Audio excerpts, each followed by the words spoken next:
Кириш сөз. Достор, сиздер менен бүгүнкү программабызда шишка алма жөнүндө кеп кылабыз. Кандайча, сиз мындай жемиш жөнүндө таптакыр уккан эмес белеңиз? Албетте, бул ананас да. Ананас деген сөз англис тилинен сөзмө сөз которгондо шишка алма деп которулат. Эмесе ананастын баалуулугу жана пайдалуулугу жөнүндө кененирээк сөз кылабыз. Тарыхы. Кайсы бир тарыхый маалыматтарда 1493-жылы Гваделупа аралынын тургундары Кристофор Колумбга ананас тартуу кылышканы айтылган. Кристофор аны артишоктун бир түрү катары кабыл алган. Ошентип ал жемишти Испанияга алып келген. Ал жактан Азия жана Африкага таркалгандыгы маалым болгон. 19-кылымда ананасты Гавайиде өстүрө башташат. Ошентип, бүгүнкү күнгө чейин Гавайи ананасты экспорттаган мамлекеттердин сап башында турат. Кызыктуу фактылар. Бразилияда ананасты тазала деген сөз бар. Демек, бул оор жана оңой эмес тапшырмалардын бири. Бразилиялык окумуштуулар бул тапшырманы аткара алышкан окшойт. Себеби алар ананастын жаңы түрүн чыгарышкан. Жаңы сорту болсо тикенсиз келип, мандарин сыяктуу оңой эле кесиндилерге бөлүнөт. Ал ананас кадимки ананастан кичине келип, салмагы 800 граммдан 1200 граммга чейин гана жетет. Курамы.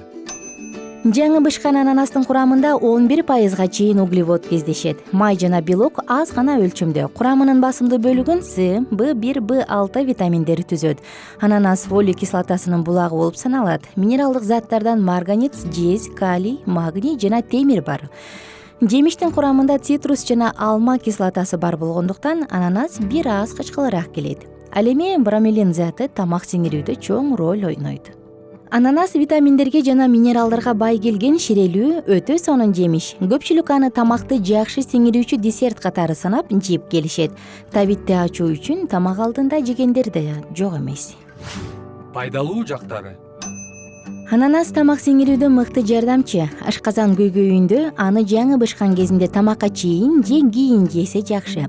Тамак алдында ананасты жеп, же анын жаңы сыгылган ширесин ичүү табитти пасаңдатып, ашыкча салмактан азайтат.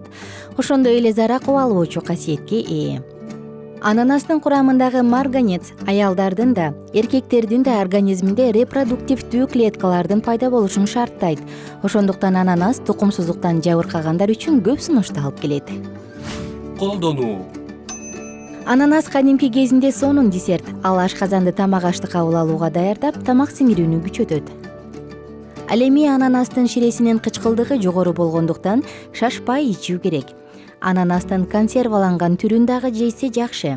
Себеби бул жемиш курамындагы көптөгөн витаминдерди, минералдарды сактап калууга жөндөмдүү. Бирок мындай абалда бромелинге өтө жарды болуп калат. Жыйынтык.